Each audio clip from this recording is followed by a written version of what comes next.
Welcome to the Nick Blevins Family Ministry Podcast. Our goal is to help you maximize your church's potential. You'll hear from top leaders in children's, student, and family ministry about the principles and practices they use. Now here's your host, Nick Blevins. Hello, everybody, and welcome to episode 3 of the podcast.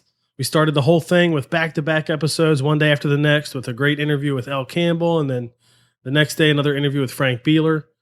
Now we're kind of in the normal rhythm, where we'll have a new episode each week on Tuesday mornings. Thanks for listening and for sharing it last week, especially. So many of you did that. That's been really, really helpful. Some of you went on iTunes and left a rating and a comment, which is great. That somehow, I don't know how this stuff works, but somehow that helps get it in front of other people on iTunes, which is really, really helpful. So if you haven't done that and you wouldn't mind doing that, I'd appreciate it. That'd be great, because the whole idea is just to help family ministry leaders. In fact, before this podcast got started earlier in the year, I wanted to start it for a couple years, but this year I thought, I'm going to do it. I'm committing to it. But I wanted to make sure as best I could that it would be helpful, that it was something leaders would want. And so I did a survey on my blog earlier this year and asked a bunch of questions, had a few kind of projects in mind to help family ministry leaders, and this was one of them. And you can see the results of it if you go to nickblevins.com/2016 survey. But I asked about podcasts and what people listen to, and would they be interested in one with children's ministry and student ministry leaders. And overwhelmingly, the response was yes, they would be interested. But something else I asked about in that survey was, what topics would leaders be interested in hearing about and being written about on the blog? And I put like a list of options, and I thought for sure volunteer recruitment and volunteer training, which were 2 of the options, would be 1 and 2, because we all know how important it is to have volunteers and how most ministry leaders just, you can't get enough, right? You're always trying to recruit more and delegate more and all that stuff. But to my surprise, small groups for kids and partnering with parents were 1 and 2 in terms of the most requested topics, which was great. That was a great surprise. Volunteer recruitment and training were 3 and 4. And then later in the survey, there was a question about what barriers are you facing? Not enough time, not enough money, not enough sleep, whatever it was. And overwhelmingly, not enough volunteers was number 1 there. So it's a big deal, obviously. And that's why today I'm excited that we have Christine Kreisher on the podcast. Christine co-authored the book, The Volunteer Project, Stop Recruiting, Start Retaining. And it's a great, unique spin on volunteer retainment and how important that is, so that we're not just recruiting and then having a high turnover. She shares some great stuff in this interview, and you'll definitely want to check out the show notes as well, because it links to some stuff on her site that she'll mention in the interview. And so you can follow the show notes at nickblevins.com/episode 3. But let's listen to my interview with Christine Kreisher. Today we have Christine Kreisher on the podcast with us. Welcome, Christine. Hey, thanks, Nick. Christine, tell us a little bit about yourself, your family, your church, and your role there. Sure. Yeah. So I am married to my best friend, of course, and business partner for a number of years, Jim, and we've been married for 22 years. We have 3 boys, 26, 18, and 17. So I've got 2 teenagers still at home, plus a nephew who's living with us as well. So life is exciting right now. I'm loving it, just watching God just turn these boys into men and watching them lean into who God uniquely created them to be, and just helping them navigate these, next years. Soon we'll be empty nesters. So looking forward to that in some ways, and in other ways I am, a little sad about that. Yeah, but, it's good and bad, right? Yeah. It is, yeah, but so exciting. I'm loving every minute of it. So just trying to savor every moment. And I'm on staff at GT Church, which is in Reading, Pennsylvania. I've been on staff now for almost 10 years. Been serving in ministry here for about 17, almost 18 years. Started in kids ministry and family ministry and assimilation. So I've moved around a lot, and I'm now the Discipleship Pastor, serving on the lead team here, helping to fulfill the vision of our church, which is to help people become fully devoted followers of Jesus Christ. And love it. I feel like I am just, I love where I am right now. I love that I get to help people grow in the relationship with Christ at home first. So that's, number 1 mission field, but then here at the church as well. And it's been good. Our church has been growing over the last couple of years. We plateaued for a little while at around 2,500, and now our average weekend attendance is somewhere between 3,500 and 4,000. And so that's really exciting, but there's challenges that come with that as well. And so we're working through some of those things. We've got an awesome team, 90-year-old church. So it's been that just has rich history. And I love that there's no sacred cows here. And we've got a team that is just willing to forge ahead to reach people who are far from God. So it's good. That's good. That's good. That's great. And we plan to talk a lot about the book today. You've co-authored a book, The Volunteer Project, Stop Recruiting, Start Retaining, with Darren Kaiser and Steph Whitaker. And I think obviously every children's ministry leader, student ministry leader, pretty much any ministry leader in church is always either in need of more volunteers or they're doing well and there's growth. And so they're always going to need volunteers, right? There's never, it kind of never ends. You kind of never win with that. But before we dive into that, we were just talking before we started recording about you getting through that growth barrier. From 2,500 to now almost 4,000. I think people would love to hear even just a short few minutes or whatever about what was the key to getting through that, because you bumped up against that barrier for a few years. What was the key to getting past it?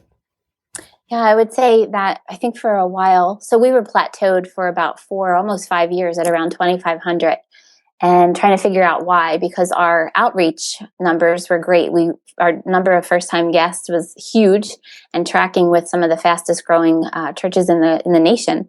And so we were trying to figure out, well, why aren't they staying? Why aren't people sticking? And so we did a lot of surveys and focus groups and learned a lot, and found that people were confused, that it was overwhelming. They didn't know what to do next. They didn't know how to get connected. And so I began to just experiment with a couple of things that stuck, that really, and we've tweaked them along the way. But the one thing is, what we realized is, the book, 7 Practices of Effective Ministry by Andy Stanley. Yeah, that's like a must read, I think, for anybody in ministry, right? It's such a great book. Our staff read it a number of years ago, and we're going through it again right now because our lead pastor will tell you it is the one book that really has impacted this church the most out of all the books that we've read together. And so we're doing it again. And, in the vein of trying to think steps and not programs, we realized we were offering a lot of programs. We had become a church that was all things to all people. And while that's noble and wonderful, it's also very, very confusing. And so learning to follow Jesus shouldn't be hard, shouldn't be difficult. And so we implemented a pathway here to help people connect. So first thing we say to people is, whether you've been coming for a long time or you're just checking us out and just started coming and you want to get connected, we want you to come to GT in 60. And so that is an overview of our church, coffee with pastors and staff, and an opportunity to hear our history, our vision, our values, hear all about our family ministry environments and how the same excellence and same resources that goes into our adult services goes into our family environments as well.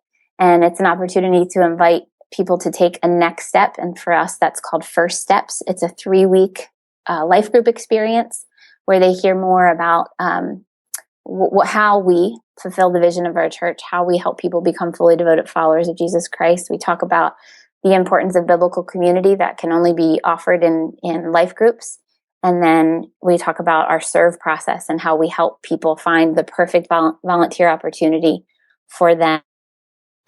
And that has just been, and there's more to that, but that's the beginning. So if you want to get in a life group where you want to serve, and we believe that those are the 2 ways that people really stick to the church. And research shows that churches have about 6 months to help people do that, or they leave. And so once they do that, we really are seeing that people are sticking, that they are feeling really good. We just testimonies of life change and stories of people saying, I can't believe how easy this was. I love this church. We're hearing people say, instead of that church, I had someone say to me last night, for years I've been thinking about coming, and now I just started coming at Christmas and have gone through this pathway.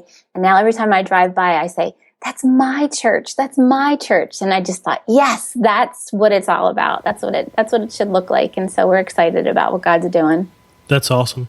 So, I mean, basically you have this path and it's clear what the steps are. You push people to take one step at a time. We get people, I'm sure you do too. We have a Connect card on Sunday morning. They check every box. I want to hear about that. I want to get baptized. I want to get in a group. I want to serve. And our experience is they never do anything. Right. Yeah, and so that's been helpful. I think the whole one step at a time thing. That's really, really good. We didn't plan to talk about that, but I know all of us have experienced like those moments where you just hit a ceiling, even if it's just in family ministry, or children's ministry, or student ministry, and you can't quite figure it out. Maybe that's it. Maybe it needs to be simplified, clear next steps. That's good. That's helpful. Yeah. Yeah. So we don't talk about the book because, like I said, all of us could use more volunteers. And of course, the premise of the book is to really focus on retaining more than maybe recruiting. So tell us about the book, kind of how it came to be. And, you guys collaborated together on it. What did that look like? We did. So Darren was working on his PhD a number of years ago, and he contacted me and said that he was working on his thesis and wanted me to be a part of project that he had going on where he was the family pastor at a church in Scranton, and there was 2 locations, and so he used one as his experimental group and one as his control group. And I'm not like, I probably said that all wrong, but the point is that he had nice. me Yeah, it wasn't in. that technical for you. I do like, No. by the way, that he basically tested things on his church. That's fun. Yes, it is fun. It's tons of fun. And he did it, and he used tons of research, years and years and years and years of research on volunteer retention. And so he called me up and he said, "Hey, Christine, I would love for you to come." He knew my story. He knew what my volunteer experience did for my life and how it impacted my life. And I'm so passionate about that, for providing those opportunities for others as well. And so he called me and he said, "I would love for you to come and talk to my volunteers, some inspiration, share your story and encourage them." And so I did that, and it was very effective. And so he says. And so a few months later, I was sitting with a friend and just sharing more stories. And she said, "Christine, you have got to write a book." And I said, I don't know. I felt like I wanted to write a book, but I wanted it to be a book that would be helpful and not just my story. And so with that, literally, I looked down at my phone, and on my phone popped an email, and it was from Darren Kreisher, and it said, "Want to write a book?" Nice. And well timed. I was like, okay, and so we got together and we just began to brainstorm. We were invited, Orange allowed us the opportunity to coach a church in Dubai a couple of years ago. And it was there as we were preparing for the trip and preparing for the trainings that we would do for the volunteers and the staff at the church in Dubai. We began to write the bones of the book, and really just saw in the trainings how impactful it was for their volunteers and for their staff. And it's a combination of my stories and my years of ministry, years of experience in ministry, and Steph's years of experience in ministry, and then all of Darren's crazy research. He is a genius. He is just so brilliant. So it's a combination of all those. So stories, inspirational, but lots and lots of practical, and all of it is backed by years of research. So I'm really proud of it. We've worked with over 100 churches this past year. As a matter of fact, Life Church just ordered a copy of the book for their entire staff. That's awesome. So that's very exciting. We're just hearing, that the book is really helping churches develop this irresistible volunteer culture. And so. And you say in the book, you make the statement that like retention should always trump recruitment. Whereas I think most people are probably far more focused on the other end because they're seeing holes and they're trying to fill those holes. And it's more in your face. Like you can feel the need of it versus retention. There is a need. But at the same time, you may not feel it. It's like that whole urgent versus important thing. So why is that you say retention should trump recruitment? Yeah, because I think if we're honest, if I gave you 100 volunteers right now, or you say you felt like you needed 50 volunteers right now, and I gave you perfect volunteers, I think the question we have to ask is our volunteer culture sticky enough that it would actually retain them? And so many times we think it is. We think it is because we base it on our intentions as opposed to the reality. And the reality is it does take time and it does take intentionality to create an irresistible volunteer culture. But in the long run, it saves so much time, because it's just like, I have a business background. I've been self-employed my entire life. And it's neat how I'm able to, use some of my business background and coach training to develop different things here within the church. And one of the things that I always try to remind us is that just like in the business world, just like in the retail world, for example, it takes a lot less money, energy, and resources to keep a customer than it does to get a new one. And it's the same thing with volunteers. If you really think about the energy, the effort, the training that goes into it to recruit a new volunteer versus if we just work really hard at creating an irresistible volunteer culture, the volunteers begin to recruit themselves. And better than that, the leaders that are developed out of an irresistible volunteer culture, it's life-changing. It's life-changing for you as a leader because your job gets a whole lot easier because you've just been intentional and set some things, some best practices in place to really do it well. Now that goes to, in the book, you talk about zero recruitment model or method. And that's kind of what you're talking about here, that if you do this right, you can get to a place where you really, you can do zero recruitment. Explain that. And then there's also that survey that I think is really helpful. Tell us about the ZRM survey and like how a leader could take that and use that in their church. Yeah. First, let me say, we're never going to stop recruiting, right? Because there are going to be new people coming to our church. You know, we pray for that every day. And so we're never going to stop recruiting. But when we say that, we really mean that what's happening is your culture is so sticky and it's so engaging and it's so excellent that your volunteers are recruiting for you, and that your environments are so excellent that people are seeing and saying, what is happening? Like, they're having a lot of fun. This is awesome. I have to be a part of that. And so, but to your question about the ZRM survey, Zero Recruitment Model Survey, the first step to changing anything, it starts with assessing where you currently are. What's your current reality, not your current intentionality. You mean they're not the same? I thought they were always the same. Like, that's what I feel like it should be or is. And yeah. A little different, yes. We make far too many assumptions when what we really need to do is ask. As a matter of fact, I heard John Acuff say a couple of years ago, we've got to read less minds and ask more questions. That's good. And I thought, oh, how true is that? Because early on in my years of ministry, and I tell this story in the book, but I really thought I was an awesome leader of volunteers. I did, because it was fun to serve with me and because I'm inspirational and I'm passionate. And so who wouldn't want to serve with me, right? Yeah. Oh, goodness gracious, right? And so while I thought I was knocking it out of the park, I did a survey and found out that my volunteers were saying, what we need, Christine, yes, we love serving with you. You are a ton of fun. We have a blast and you inspire us. But here's what we don't get from you. We don't get clear direction. We don't get information in a timely fashion. We don't get the support that we need. We don't feel empowered. You're telling us, great, you're casting great vision, but you're not telling us, like, okay, so in what parameters can we do this? How do we know we're winning? And it was hard. It was very, very hard. I bet. But it was the best gift I ever received. And so part of when you purchase the book, what comes with that book is a link to have your volunteers take a survey and have you take a survey. So first survey is you sit down, you take it, and you assess where you think your volunteer culture is. And then you have your volunteers take it. And they tell you the reality of where your culture is. And then Darren, in his brilliant way, provides you with a sync report as well. So you get your results, you get your volunteer results, and you get a sync report that shows you where the gaps are. So that you can, number one, you can focus in on, you can see, okay, in this area right here, I need to be more intentional. I need to put some things into practice. But in this area over here, we are knocking it out of the park. And then we celebrate those things, right? Because it's not just to beat ourselves up and say, oh, we stink.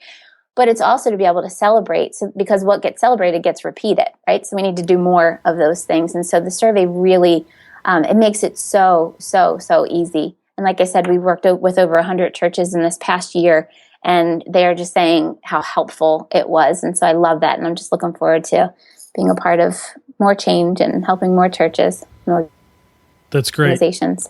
Yeah, and any leader could get the book, do that survey. And I know in the book you talk about how, to make the survey data valid, you want to get as many people to take it as possible. Yes. So you can get a lot of input. And that principle alone reminds me of the book Good to Great, Confront the Brutal Facts. If you really don't know how it is, it's like you said, you can think it's great and it's really not. And none of us are perfect, so we can't give our leaders and our ministry everything they need. Exactly. Right? So in the book, you go into basically 4 proven strategies to attract and keep volunteers. And so let's dive into those. The first one is celebrate their significance. What's that one? And how do we do that well? So significance is a really big deal, right? When volunteers are experiencing significance in their role, they're saying things like, I love this and I'm making a difference. They know that what they're doing is significant. Celebrating the significance of volunteers' investments centers on the leader making a commitment to providing opportunities for volunteers to serve in roles that are a good fit for their skills and interests. So it's about finding their fit, not just filling a role. And it really begins with the leader making a mindset shift from just filling vacancies to connecting volunteers with roles in which they'll thrive. So not just be good at, but actually thrive, that they are saying, oh, I love this. This is just, it's in my sweet spot. It's exactly where I need to be. Not that there's not days that aren't difficult. And you know, that's not, we know that. None of them are perfect. That, right? Yeah. Right. You're working with kids, you're working with teenagers, you're working with people. There's issues, but it's just helping volunteers find their fit. And I always say, find their fit and they won't quit. And that's a process and it takes time. When I started doing this and kind of implementing a process to help people find their fit, it was in kids ministry. And now it's centralized throughout the entire church where this is something that we do with everyone. We actually sit down one-on-one for about a 15-minute interview and we talk to them about their passions. We talk to them about how they're wired. Are you task oriented? Are you people oriented? Are you behind the scenes, or do you want to, need to be upfront? We talk to them about their past experiences and just really listen for what resonates with them instead of just answering the question. So many times you have volunteers say, "Just tell me where the need is," and we say, "No, we're not going to tell you where the need is. We're going to find out who you are and how God uniquely wired you. And then we're going to find your fit." And then we give them the opportunity to test drive in a couple of different areas to just kind of observe and see if this is something that they want to do. Because right, in kids ministry, for example, you don't want just anybody serving in kids ministry. Oh yeah, definitely not. You want to make sure it's good for them, but at the same time, you want to make sure it's good for you as well. So that test drive is kind of like no strings attached, no pressure. Just come check it out. And then we have a conversation afterwards. And that's been really super successful. And let me just back up a little bit and say, in order to do this really well, you have to have a written job description for every single role in the church. And that seems daunting. But once you do it, it's pretty much done. You're going to tweak it every once in a while, but that is so, so helpful. Because again, if I gave you 50 volunteers right now, but you didn't know exactly what you needed and where you needed it, it really wouldn't help you. And so just those job descriptions with the requirements, when volunteers are confused, they say no. So those job descriptions need to be super specific, time requirements, all of the details there. And then more importantly is, what's the win? How will they know that they're winning? And write it down. Clarify the win for them so that they don't have to guess if they're being successful or not. And we'll talk about that in just a minute, but it's really important that you find their fit. You had that quote there that I thought was really good too. When volunteers are confused, they say no, which they could also quit, right? Yes. They may say no to serving. They may quit serving. That's true. That's a good principle for us to keep in mind to keep things clear. I think the other piece of that too, I'll just mention this quickly, is celebrate their significance. We want to appreciate our volunteers, but we want to be really careful. There's a fine line between flattery and praise, right? And so flattery is just like, "Hey, you're awesome, good job." And I can be guilty of that because I'm a natural encourager. But the most effective form of appreciation comes in appreciating people in ways that are unique to them. And so we have all of our volunteers fill out a form called "What Floats Your Boat" when they get started here. And it tells us down to what's your favorite drink at Starbucks? What's your favorite candy? What do you like to do in your spare time? What are your hobbies? So that we know, so we can speak their language, essentially. And just another thing that we learned from years of research is that one of the most effective forms of appreciation comes by way of the lead pastor strolling through the environments and just giving volunteers a thumbs up. And that costs you nothing. Yeah. But yeah, it's free. Really, research shows that's it right there. So that's tip there. Yeah, that's great because it just reminds people that the lead pastor knows what you do and that it matters and it all connects together. Let me ask you specifically. So you talked about a few things that I want to make sure we go back to because the real practical ways to, to do this, to celebrate people's significance. When people are coming on board, you have an interview and you talked about finding their fit. I imagine you have some kind of list of questions ready to go. Like this is your template interview. Is that accurate? Yes. Yeah. And if you go to stoprecruiting.com, the website for our book, there's actually a sample interview on there. That's good. And then you do the test drive. When they do the test drive and they're trying out a ministry role, are they essentially observing or do they really get in and kind of serve alongside someone in that same role? What does that look like? Yeah, that first time they're just kind of like they're observing, but they're coming alongside of. And so we wouldn't put them in a spot where they're actually doing a particular, like, for example, we wouldn't say, here you go, be the small group leader today. But we would have them sit beside the small group leader that day and just watch. Yeah. And then the what floats your boat thing reminds me of an idea I'd heard years ago. It was a 5 under 5, to get every volunteer to figure out, to tell you what are 5 things they like under $5, with the goal being, I love that you could individually, appreciate them at any time. And that sounds similar. Is that something you could maybe share, the what floats your boat questions and document? Yeah. I think people would love to see that if they could. I think that's actually on the Stop Recruiting site as well. So I'll check if it's not and make sure that it is there. And it's in the book. Yeah, okay, I think cool. It's in the appendix in the book. I love that idea though, because it is that 5 for 5. What did you call it? 5 for 5? 5 under 5, I think is what it was called. 5. Yeah, and we just started to put it in our system too, that you fill it out when you come on board. That way anybody can go back. The thing we're trying to make sure we figure out too is how do we make it accessible to a lot of our leaders. That way their coach could get it, a staff person can get it, that kind of thing.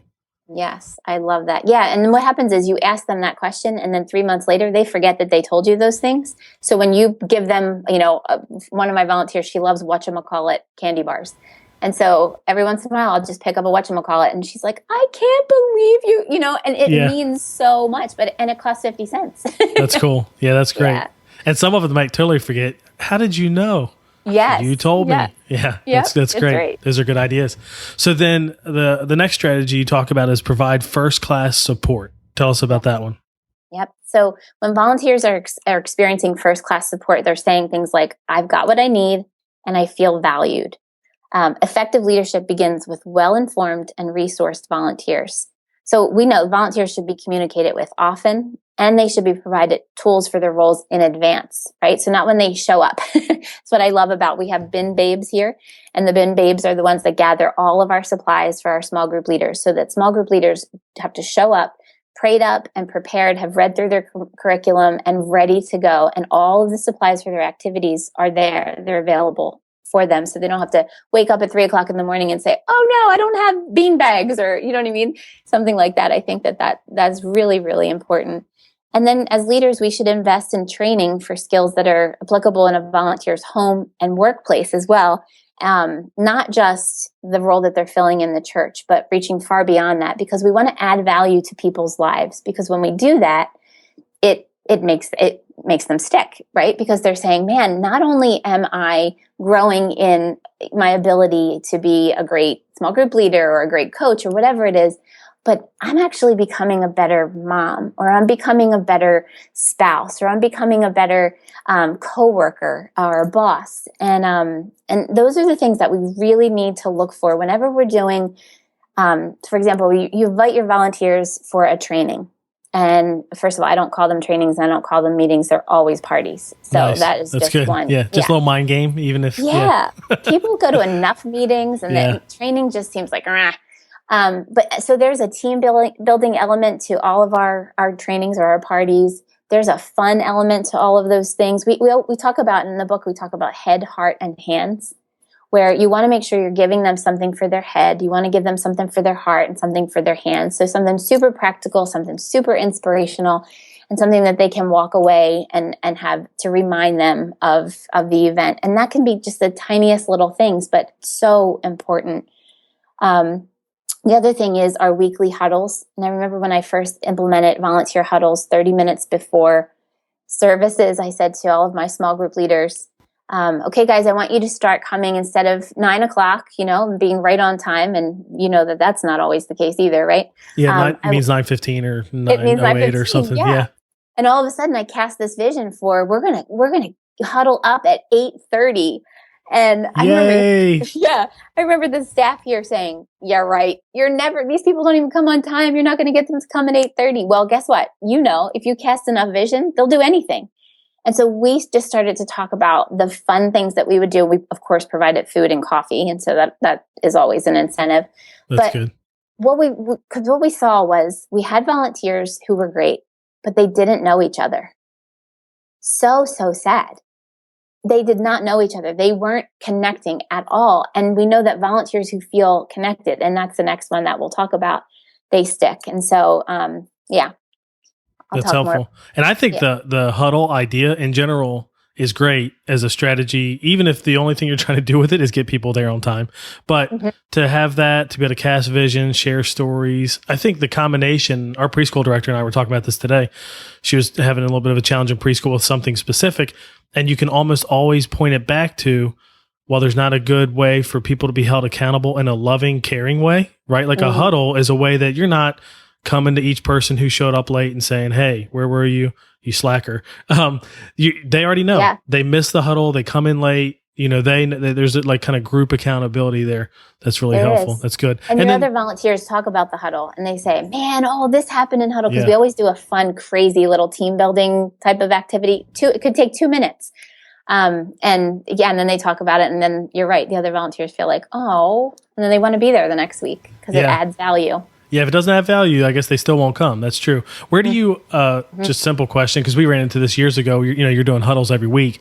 You start scrambling for ideas of fun things to do or, a unique way to cast vision. Where do you guys go to get some of those ideas and figure some of that stuff out?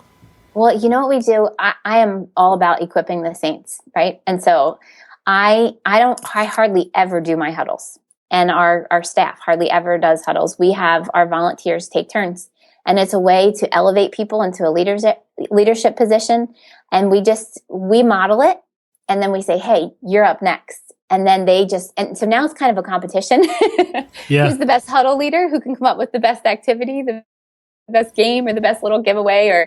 And it's just a way to kind of inject your culture, be a constant reminder of this is our culture. And we do it in a way that it's not done in a way that, for example, one of our core values is we have something here called Connect 4. And so one of the things is take them, don't tell them, right? And so if you run into a parent in the hallway and they say to you, hey, where's the bathroom or where's that classroom? We don't ever point and say, walk, just go this way up the stairs. And no, we take them. We don't tell them. So take them, don't tell them. Well, so we just found some creative ways of kind of injecting those reminders by celebrating stories of catching our volunteers doing that and the outcome of that. And the report, that a parent came back and said, man, I was a little overwhelmed, but then this person just took me by the hand and showed me where to go. And that's what made me come back. And so we celebrate those things and look for opportunities to do that. Because again, what gets celebrated gets repeated. And so it's been very effective. Yeah, that's good. That's a way to have fun and cast vision. Get people on the same page. That's good. And then even, not pointing and kind of walking somebody there. Part of that is honoring them, making them feel valued. But part of it probably too is connecting with them, which is that next one, fuel meaningful connections. Yeah, that's a great one. Because we know that when people can connect through relationships, that's really the glue. It really is. People that are experiencing meaningful connections, volunteers, they say things like, I belong here and I've got friends. A lot of people choose to volunteer because they're looking for community and they're looking for connection to other like-minded people, and they can't find that anywhere else. And so, not to this level anyway. So this strategy focuses on team building principles and the importance of providing opportunities for volunteer groups to share stories, to play, and to laugh together. And we talk a lot about huddles under connections because that's where that happens. It's just that opportunity to come together. Sue Miller, I learned that from her years ago in her book, Making Children's Ministry the Best Hour. And in there she talks about VIP. And she says in huddles, you need to gather your volunteers, and it's for vision, it's for information, and it's for prayer. And it's amazing what a 10-minute huddle will do to people. once that starts happening, you'll hear stories of how now those volunteers, they get together once a week for dinner. They hang out together. They meet at Starbucks for coffee, or their families are hanging out together because we provided that meaningful initial connection that just instilled this value of relationships, and they continue on their own and grow. And so that's been really, really good. And I always say, make it fun, because volunteers, for the most part, volunteers already have jobs. And so keep that in mind. We've got to make it fun. Yeah, they're already bored somewhere else. They need to be bored at church too. That's good. Exactly. Sometimes we'll do things like bonfires. Every once in a while, every few months, we'll do, something in the fall. We do something in the spring. Just opportunities to say, no agenda, just come together. Let's roast some marshmallows. Let's meet at the park. Let's do something where, again, it's just providing that connection for volunteers. I have a question for you. I've found this to be true at our church. I don't know if you've seen this too, but the meaningful connections thing, it feels like we always had to work harder at it in preschool than maybe in elementary or student ministry. And I don't think it had anything to do with the age group of the kids or the team or leadership or anything in that.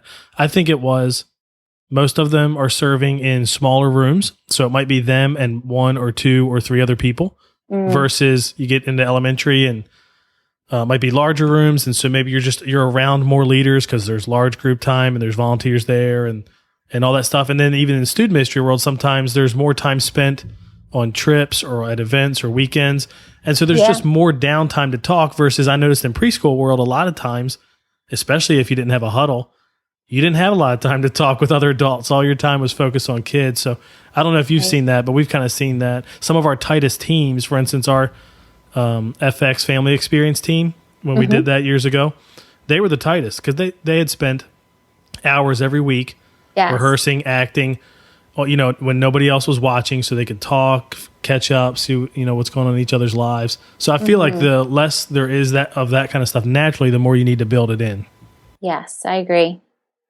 Anything be intentional. Anything else with Fuel Meaningful Connections? There's a bunch more in the book, real practical stuff. But the one thing that I do want to mention is one of the best practices is to get it on the calendar. Because if it's not on the calendar, the tyranny of the urgent happens, right? So if we don't plan meaningful connections, if we don't plan to take our volunteers away or to just have a special time with our volunteers, days and months and then sometimes years go by. And so we plan a couple of things. One thing that we do every year, Valentine's weekend, is we have our We Love Our Volunteers weekend. And we make a huge deal out of volunteers. I mean, our staff all wear shirts that says we heart our volunteers. We have balloons that say we love our volunteers. We have staff going throughout the building. Our lead pastor shows up in huddles. And he does that. He's very intentional about doing that. Whenever he's not preaching or has the time to do that, he'll pop over into volunteer huddles just to kind of be a part and to individually thank people.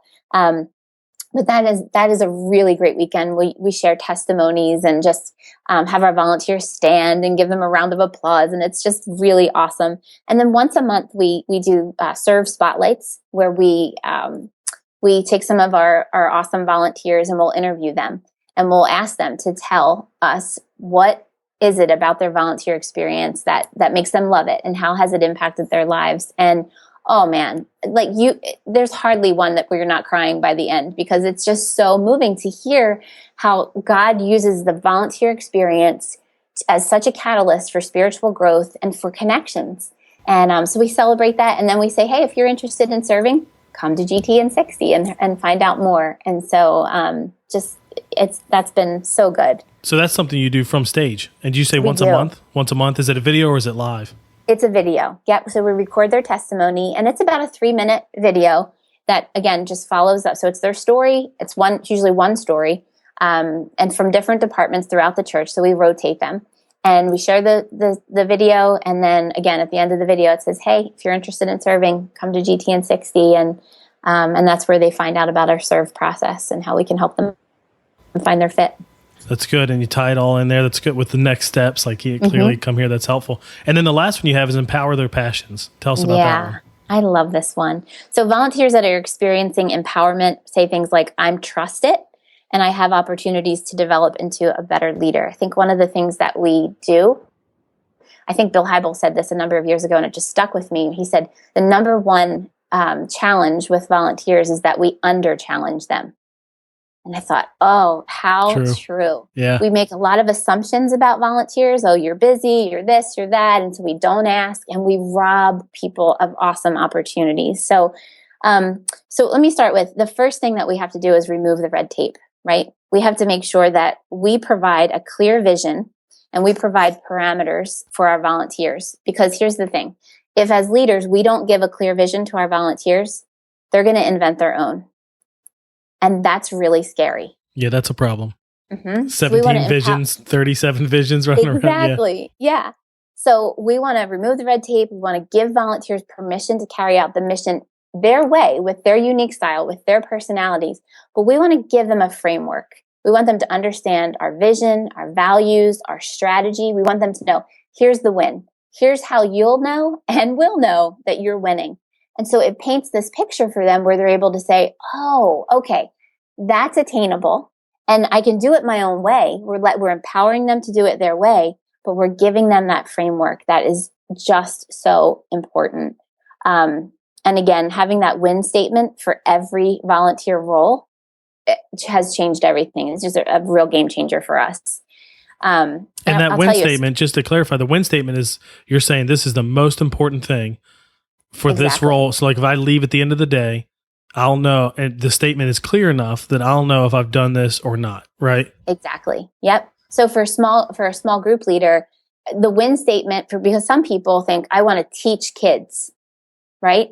Yeah. And then, so if we're not clear that the value of being a small group leader is relationships, it's not your teaching. Yeah, you have maybe somebody else is teaching. Exactly. Depending on how you do the model, and your role is to connect. Yeah. Right. And that helps them know up front, like, oh, wait, so I can't be a teacher? Maybe this isn't a good fit. And it eliminates you having to fire somebody. And you know how fun that is. Yeah. Nobody wants to do that. Though I think some people need to. You know, a lot of people, the problem in their church is they won't fire anyone. And someone that might have a totally different vision. That's a whole other podcast and conversation. True. So of these 4 strategies, I don't even know if you could pick one, but is there one that's most important, or especially for someone who's really saying, okay, I want to get this in my culture. I want to create an attractive volunteer culture. Which one should they start with? Which one's the most important?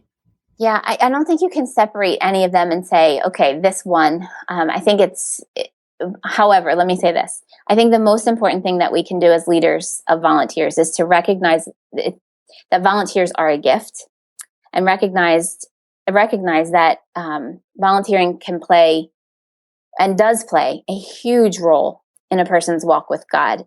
Sometimes we, and without even realizing it, our mindset is, okay, and you said it earlier, sometimes we're just in survival mode, right? And we just need volunteers. We just need to fill roles. We've got these vacancies, and listen, that sounds great, Christine. That book, those 4 things. But I just need warm bodies. Yeah. But maybe the reason you just need warm bodies is because of your perspective. Because the longer that we're leading and the longer that we're in ministry, sometimes we can become cynical, and sometimes we forget the significance that the volunteer role plays. And it's not your fault. You know what I mean? Like we've all been there. I'm sure you could say the same thing, Nick, where there's times where you're just like, I just need people. I just need people. But what happens is they can sense that. And they're not thriving. They don't feel like they're in their sweet spot, and they're confused, and they're not getting the support they need because you just need warm bodies. And so then they quit, and you're exhausting yourself because that door, it's a revolving door. They're coming in and they're going out. They're coming in and they're going out. And so and I know this is easier said than done, but pause. I encourage leaders to just pause and to take some time to think about what they need to do to work on volunteer retention so that their job can get a lot easier. I really believe that our serve process, our volunteer process, and the way that we handle and value volunteers is one of the most impactful things, and one of the leading causes that our church is growing the way that it's growing right now, and that people are sticking. They're finding their fit. They're building relationships. They're being supported, and they're being appreciated and valued, and they love what they're doing. And I'm passionate about it, I'll tell you, because I know the role that my volunteer experience has played in my life. I would not be the wife, the mother, the follower of Jesus, the leader that I am today, if it was not for somebody calling out specific gifts in me, loving me enough to help me find my fit, and then supporting me and providing me connection with other people, and then empowering me to lead and to develop into a leader. It has changed my life. And I just think of all of the opportunities. Every person we see, we've got to see their God potential. And we have to be intentional about helping them find and experience that same thing, because I don't know. I can't, I could go on and on and on. Yeah, you're passionate about it. And just imagine if whoever you signed on to serve with originally treated you like a piece and just an asset and did not pour into you and empower you. Where would you be today? That's huge. That's right. We got to keep that in mind. Think about it. Yep. Now, one thing I think about with all this is, we talked about this a little bit earlier with the survey. Like, let's figure out what reality is. How do you measure that?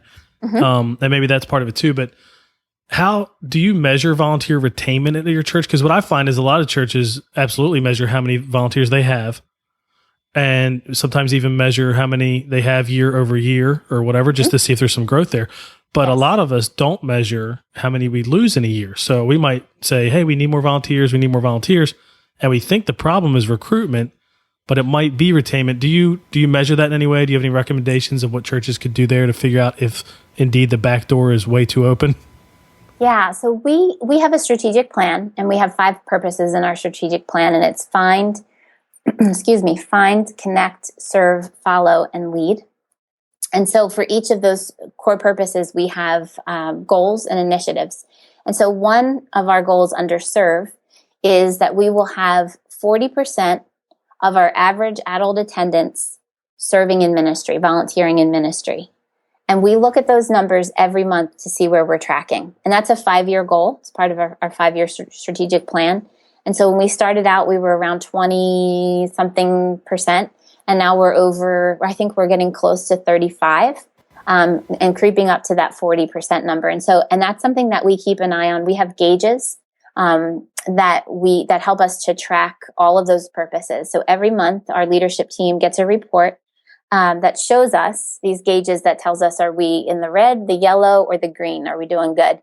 And then we're able to say, okay, let's pause and let's see what's going on here, and how do we need to be more intentional. And and so I hope that answers your question. Yeah, so you're tracking, which that is a good step. I know a lot of churches, they really don't actually know how many volunteers they have. And we too measure volunteers as a percentage of adult and student attendance. I think that's a really helpful metric. Sometimes you can do that and you can realize, you know what? A lot of people are volunteering. Maybe we're just doing too much. Like if somebody feels like, I can't get enough, and then they run that number you ran and they get 60%, and they're like, wait a minute, we have a really, really, really, like, that's really high. Right.